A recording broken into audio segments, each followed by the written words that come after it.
আজকে আমি আপনাকে যে কথাটা বলছি এটা আপনার রিলেশনশিপটাকে ঠিক করার জন্য আপনার অনেকটা গুরুত্বপূর্ণ হতে পারে। আপনি যদি এই সাইকোলজিক্যালি টিপসটা আপনি যদি নিজে বুঝতে পারেন, তাহলে আপনার জন্য অনেক উপকার হবে। দেখুন, আমি আপনাকে একটা কথা বলছি, একটাই কথা।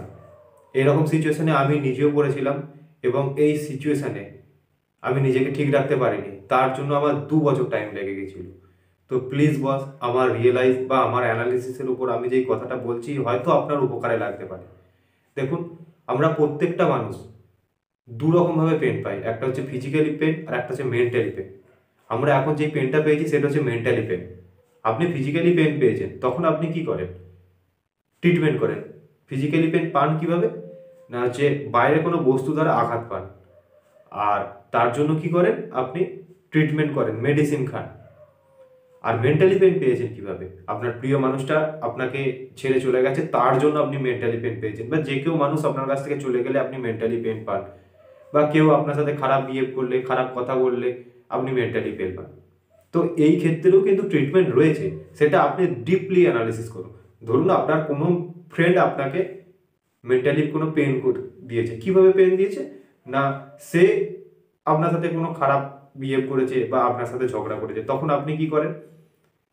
হয়তো মেটানোর চেষ্টা করেন, যখন দেখবেন না এ তো ভুলভাল কথাবার্তা বলছে, এই যে এই কথাগুলোর কোনো লজিক নেই, তখন কি করেন? হয়তো তাকে 2-4 কথা শুনিয়ে দেন, যে কিছুদিন তার সাথে কন্ট্যাক্ট রাখা বন্ধই করে দেন, তার খোঁজ খবর রাখা বন্ধ করে দেন। তাহলে কি আপনাদের ফ্রেন্ডশিপটা নষ্ট হয়ে যায়? যদি সেটা ভালো ফ্রেন্ডশিপ থাকে, সেই ফ্রেন্ডশিপ কিন্তু কোনোদিন নষ্ট হবে না।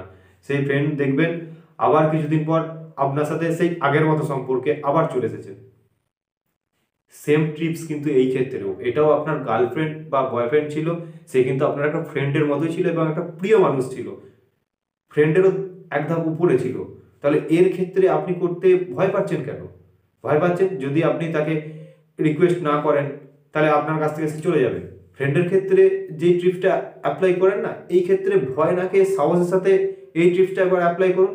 কিচ্ছু করতে হবে না আপনাকে, আপনি তার সাথে খারাপ ব্যবহারও করবেন না, কিন্তু তার সাথে কন্ট্যাক্ট রাখাটা টোটালি বন্ধ করে দিন, একদম নো কন্ট্যাক্ট করে দিন।